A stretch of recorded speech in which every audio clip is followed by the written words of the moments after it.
Nous allons maintenant apprendre à découvrir et à calculer les équations des asymptotes horizontales et obliques d'une fonction.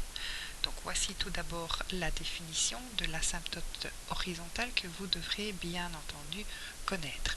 Celle de l'asymptote oblique, je ne vais pas l'utiliser et lorsque nous calculerons l'équation de l'asymptote oblique, nous nous baserons sur autre chose, sur la division euclidienne, mais nous reviendrons à cela plus tard.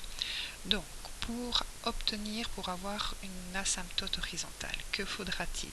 Tout d'abord, vérifier que les deux infinis ne font pas partie du domaine, mais font bien partie de l'adhérence au domaine. Ensuite, la droite d'équation y est égale à b est une asymptote horizontale à la courbe, si et seulement si, lorsqu'on effectuera un calcul de limite en l'infini, que ce soit en moins l'infini, en plus l'infini ou même les deux en même temps, nous obtenons un réel comme réponse. Donc b est un réel. Donc, petite remarque, pour obtenir l'équation d'une asymptote horizontale, il faudra que la fonction de départ soit une fonction rationnelle et que le degré du numérateur soit inférieur ou égal au degré du dénominateur. Pour les asymptotes obliques, il faudra que le degré, donc toujours travailler avec des fonctions rationnelles, bien entendu, mais cette fois-ci, il faudra que le degré du numérateur soit égal au degré du dénominateur plus 1. Alors, pour comprendre tout ceci, le plus facile est d'appliquer cette définition et ces petites remarques lors d'un ou plusieurs exemples. Donc, commençons par la fonction f de x est égal à moins 3x sur x carré plus 1. On pose les conditions d'existence comme dans chaque calcul de limite. Ici, il n'y en a pas. Donc, le domaine de cette fonction, c'est l'ensemble des réels. Et l'adhérence, c'est par conséquent R.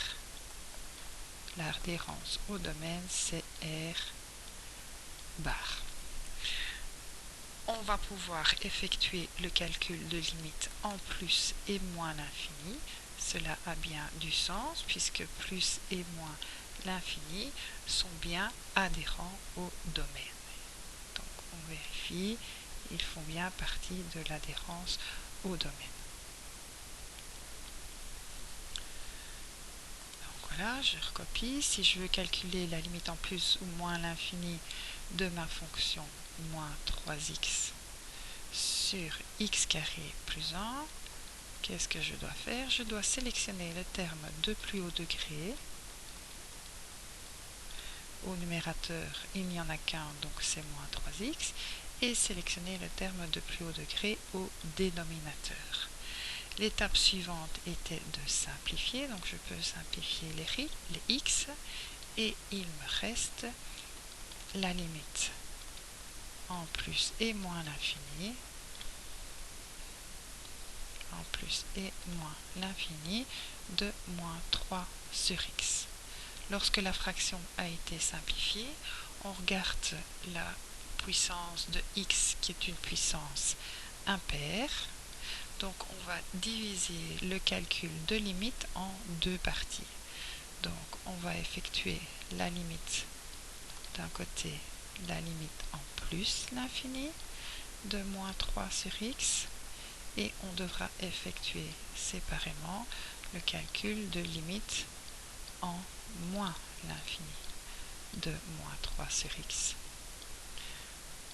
Ensuite, on doit remplacer, donc on remplace le x par plus l'infini, donc ça fait moins 3 sur plus l'infini, et de l'autre côté, ça fait moins 3 sur moins l'infini. On sait que tout réel sur l'infini donne 0. Et maintenant, pour savoir si on se rapproche de 0 par valeur supérieure ou par valeur inférieure, on regarde le signe de la fraction. Donc, moins 3 est un nombre négatif, plus l'infini, c'est du positif. Donc, du négatif sur du positif, ça donne du négatif. Donc, on voit que ce calcul des limites-ci, donc lorsqu'on va se rapprocher lorsqu'on va aller voir à l'extrême droite de la fonction, que va-t-il se passer? On voit que la fonction va se rapprocher de 0 par valeur inférieure à 0. Donc le résultat de notre calcul est bien illustré ici sur le graphique. Et de l'autre côté, on peut également donc d'abord regarder le signe de la fraction. Donc moins 3 est un nombre négatif sur moins l'infini. Donc du négatif sur du négatif, ça nous donne du positif. Et donc on peut vérifier graphiquement ce que nous venons d'obtenir par calcul, c'est-à-dire plus on va à l'extrême gauche de la fonction, plus on constate que la fonction se rapproche de 0, mais par valeur supérieure. Donc première constatation, nous voyons ici que notre fonction se rapproche de cette droite imaginaire que nous allons appeler asymptote horizontale. C'est une asymptote horizontale d'équation y est égal à 0, ce que nous venons d'obtenir ici par calcul. Donc, refaisons un petit récapitulatif. Dans cet exemple, que se passe-t-il? Le degré du numérateur est égal à 1, puisque l'exposant le plus élevé de x, c'est 1. Le degré du dénominateur est de 2, puisque l'exposant de x, l'exposant le plus élevé, c'est 2. Donc on est dans la situation où le degré du numérateur est strictement plus petit que le degré du dénominateur.